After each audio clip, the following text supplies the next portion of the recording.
집이 안 팔린다고? 제가 며칠 전에 라이브를 했는데 거기 이제 아파트가 안 팔린다 이런 게 있어요. 사실 입찰을 하실 때 두려운 것 중에 하나가 그걸 거예요. 안 팔리면 어떡하나 이건데요. 오늘 제가 그거에 대해서 한번 객관적으로 정리를 해드릴게요. 안 팔리는 아파트 이유가 뭘까? 이유가 뭔지 알아야 우리가 좀 기다리거나 또 팔 수 있습니다. 오늘 한번 정리해 볼게요. 원래 아파트가 몇 억짜리잖아요. 그러니까 그렇게 쉽게 막 내 거를 살려고 줄 서 있고 그렇지는 않습니다. 그런데 시장이 좋을 때만 겨우 팔리는 물건이 있고 시장이 나빠도 팔리는 물건이 있어요. 일단 팔기가 어려운 거는 사람들이 팔기 힘들다고 하는 것들, 원룸, 오피스텔, 빌라, 상가 같은 것들은 팔기가 좀 어려운데 아파트 중에서도 좀 팔기가 어려운 것들이 있습니다. 일단 첫 번째로 저는 이제 아파트가 팔릴지 안 팔릴지를 볼 때 세대수를 봐요. 세대수가 200세대 미만이면은 진짜 안 팔려요. 근데 200세대 미만 중에도 뭐 팔리는 게 있는데 제가 평균적으로 봤을 때 200세대 미만은 진짜 안 팔린다. 그러니까 이게 뭐 거래 빈도가 우리가 집이라고 하는 거를 자주 팔고 하지 않잖아요. 그러니까 200세대 미만이면은 1년에 한두 개 거래되더라고요. 그래서 세대수가 일단 저는 작은 거는 입찰을 잘 하지 않습니다. 세대수가 500세대 미만이다 그러면은 거래하는데 시간이 조금 걸릴 겁니다. 두 번째는 좀 경쟁 매물이 많은가. 세대수 대비 한 5% 정도가 적정 매물의 개수예요. 동일 매물 묶기라고 해서 한 물건을 10군데 내놓으면 그게 10개로 보이잖아요. 근데 이거를 동일 매물 묶기로 봤을 때는 다 묶여요. 그러면은 동일 매물 묶기로 봤을 때 한 단지의 5% 정도가 적절한 매물의 개수라고 보면 1000세대일 때는 50개 정도가 되는데 1000세대인데 100개가 된다. 그러면은 이게 좀 매물이 좀 많은 거예요. 그럼 매물이 많은 이유가 여기가 이제 투자 가치가 없어서 늘 사람들이 팔고 싶어 한다든지 아니면 주변에 입주가 많아서 매물이 좀 쌓였다든지 뭐 이런 이유가 있을 겁니다. 경쟁 매물이 많은가를 좀 봅니다. 그리고 세 번째는 매수세가 있는가. 지금 같은 경우에 매수세가 조금 없는 편이에요. 평균 대비 지금 10분의 1 정도 돼요.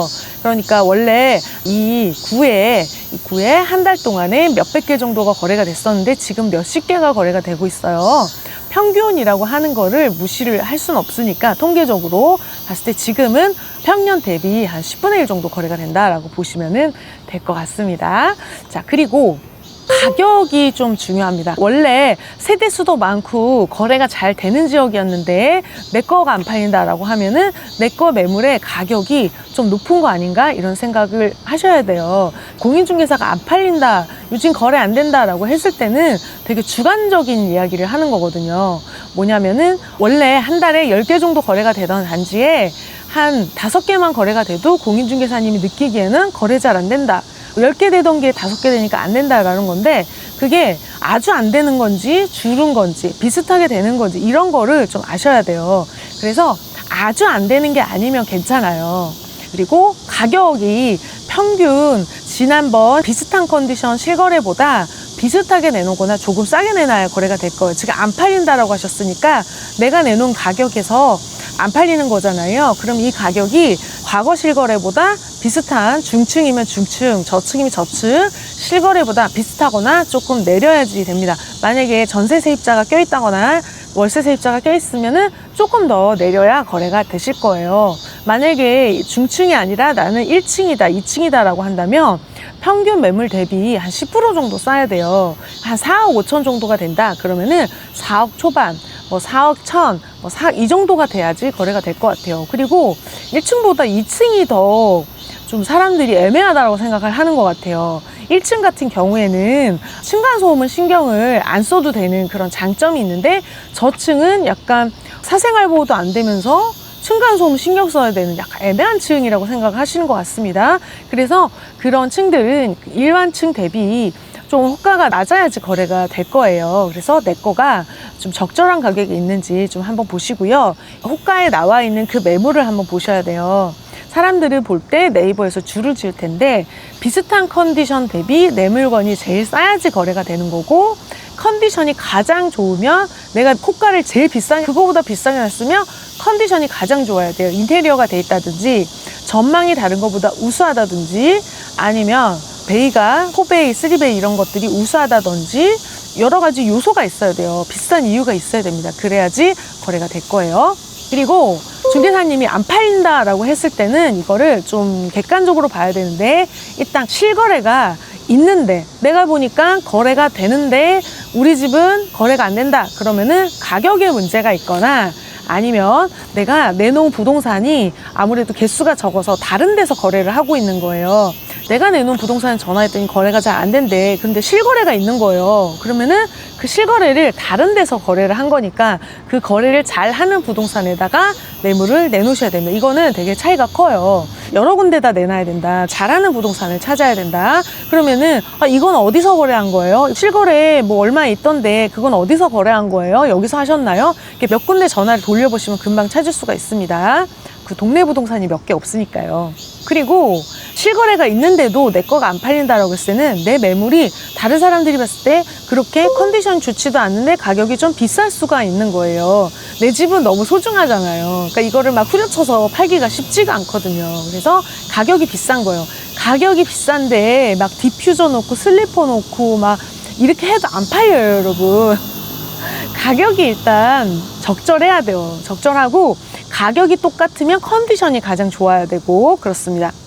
그리고 실거래도 없다, 우리 집이 안 팔리는데 실거래도 없다 그러면은 이거는 거래가 쉽지가 않은 거예요. 거래가 없는데 보러도 안 온다 그러면은 좀 기다리셔야 돼. 그 방법이 없어요.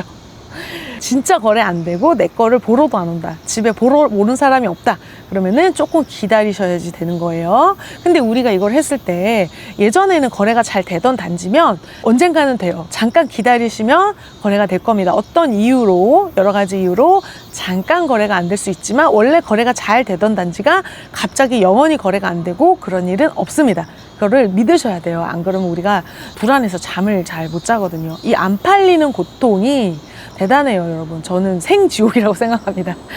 이거를 팔고 싶은데 안 팔리고 이자가 계속 나가고 이제 꼬이고 내가 이거를 팔고 어떻게 가야 되는데 이게 안 팔려서 못 가고 막 이런 것들은 고통이 진짜 생지옥을 경험을 하실 수가 있습니다. 생각보다 많이 힘들어요. 우리는 성격 되게 급하고 욕심이 많거든요. 그래서 이제 조금 기다리셔야 됩니다. 그럴 때는 보러 오는 사람은 있는데 거래가 잘 안 된다 그러면은 조만간 거래가 될 겁니다. 그래서 임장크루 이런 것도 있었는데 진짜로 매수세가 있는데 보러 오는 사람이 있긴 하지만 거래가 잘 안 된다 그러면은 조금 더 기다리시면 거래가 될 겁니다. 그리고 작년 같은 시기 대비 거래량이 어떤지 보시면은 좀 좋을 것 같아요. 이게 거래량이라고 하는 게 계절도 타거든요.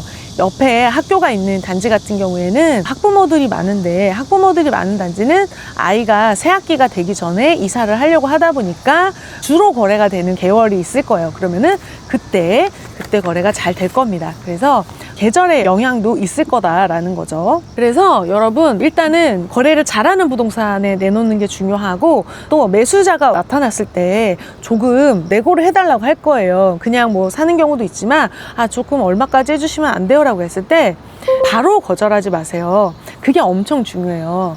인천에 매도한 아파트가 하나 있었는데 이거를 2억 5,600에 낙찰을 받아서 인테리어를 풀로 하시고 3억 2천을 받고 싶으셨던 거예요. 인테리어가 2,300만 원 정도 들었는데 3억 2천을 받고 싶으셨대요. 그런데 매수자들은 3억 1천을 사고 싶었던 거예요. 그래서 3억 1천인데 3억 2천이 갭이 안 줄여줘서 그렇게는 안 될 것 같아요 그랬더니 거래가 안 된 거예요. 그게 이제 3월 달이었는데 그 뒤로 계속 이제 오는데 계속 내고를 해달라고 그래서 연락이 오셨어요. 제가 뭐라고 그랬냐면은 우리는 이제 부동산 매매 사업자잖아요. 사업자니까 매수자들이 고객이에요.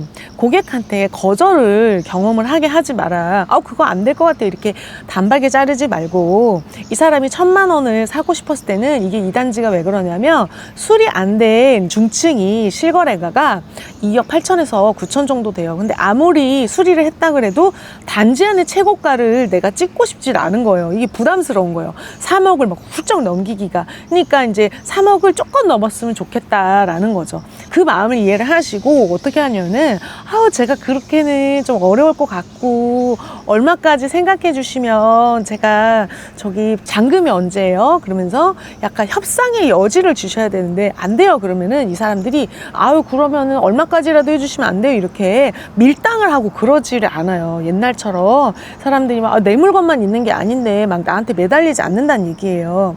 그래서 뭐 얼마까지 해주시면 안 돼요? 막 이렇게 매달리지 않는다. 단박에 거절하지 말고 여지를 줘라. 내가 뭔가 조금 더 얘기를 하면 협상점을 찾을 것 같은 여지 흘려라. 조금 협상의 여지를 흘리셔야 돼요. 그래서 제가 이거 수리하는데 진짜 얼마가 들었고 너무 힘들어서 그렇게는 좀 어렵고 얼마까지 생각해 주시면 잔금 빠르면 제가 해드릴게요. 약간 이런 식으로 해서 결국 이제 3억 1,600에 매도를 하셨는데 수익이 나셨어요. 수익이 났는데 결과적으로 보면 어떠냐면은 3월 달에 아마 3억 1,000에 팔았으면 3월 달에 팔렸을 거예요. 그리고 3억 1,000에 제시하신 분한테 한 3억 1,300까지도 얘기해 볼 수가 있었을 거거든요. 근데 이거를 3억 2,000에 받고 싶은 욕심에 석 달 정도 이자를 더 내고 결국 3억 1,600에 매도를 하셨는데 그 몇 달을 더 낸 이자와 내가 기다리면서 나 이거 언제 팔려? 나 이거 팔리면 빨리 다음 물건 들어가야 되는데 라고 보냈던 그 시간의 가격을 생각을 하면은 오히려 좀 싸게 팔고 3월 달에 팔았던 게 훨씬 더 이익일 거예요. 우리는 성격이 급하거든요. 우리 3개월이면 낙찰 받아요, 여러분. 그거 3월 달에 매도하셨으면은 투자자가 아마 하는 개를 더 받으셨을 거예요. 그분이 2달도 안 돼서 낙찰 받으시고 몇 개월 안에 팔으셨으니까 한 3개월이면 벌써 두 번째 물건을 받으셨을 거거든요. 그래서 우리는 시간도 돈이다. 그래서 너무 금액을 주장을 하지 마라. 이 정도 팁 아시면 거절을 할 때 상대방이 느끼기에 이제 언짢거나 저희 회투님이 계신데 회투님도 누가 200만 원 깎아달라고 했는데 그거를 거절을 했대요. 그랬더니 완전히 매수세가 끊겨버렸고 우리 플라이 형님도 몇백만 원 내고 해달라고 그랬는데 그거 끊기고 나서 진짜 팔리는데 몇 개월 걸리고 이래요. 팔기 어려운 물건들은 매수세가 왔을 때 손해가 나지 않는 이상은 될 수 있으면 이분한테 좀 저렴하게 매도하시고 다음 물건 들어가시는 게 훨씬 나으실 거예요. 그리고 지금 인천에 삼산동 낙찰 받으신 분이 계신데 여기가 이제 시세가 한 5억 한 4, 5천 했었어요. 그래서 저희가 한 5억 500에 낙찰 받았는데 이분이 금손이라서 수리를 700만 원을 드렸는데 완전히 새 집을 만드신 거예요. 근데 안 팔리는 거예요. 거기서 왜 이렇게 안 팔리지? 그 동네가 그렇게 안 팔릴 동네가 아닌데? 그랬는데 거기 왜 이렇게 안 팔려요? 매도 소식이 없어요. 그랬더니 그때 5억 6천에 매수자 있었는데 거절하고 나서 매도가 잘 안 돼요. 그러시는 거예요. 얼마에 내놓으셨는데? 그랬더니 5억 8천에 내놓으셨다는 거예요. 저랑 얘기하실 때 5억 5천 보고 들어가셨잖아요. 그럼 수리비 한 700만 원 더 있으면은 5억 6천에 충분히 좀 매도하셨으면 좋은데 이 집에다가 너무 사랑을 주시고 막 내 손으로 그 셀프 인테리어 하지 마세요, 여러분. 셀프 인테리어 하면은 이 집이 너무너무 소중해서 못 팔아요. 누가 살 것 같으면은 싼 값에 못 판다고. 그래서 너무 이 집에다가 막 손으로 이 집에 막 이거는 내가 어떻게 이런 그 애정을 주시면 안 돼. 이런 애정 주지 마시고 우리는 사업자니까 진짜 이 물건이 필요한 고객한테 적절한 가격에 빨리 매도하시는 게 여러분이 승리하는 길입니다. 안 팔리는 집 있으면 이렇게 하시면 될 것 같아요. 요거 제가 정리해서 밑에다가 빨리 팔리는 부적 그리고 요거 체크리스트 드릴 테니까 댓글에서 확인하세요.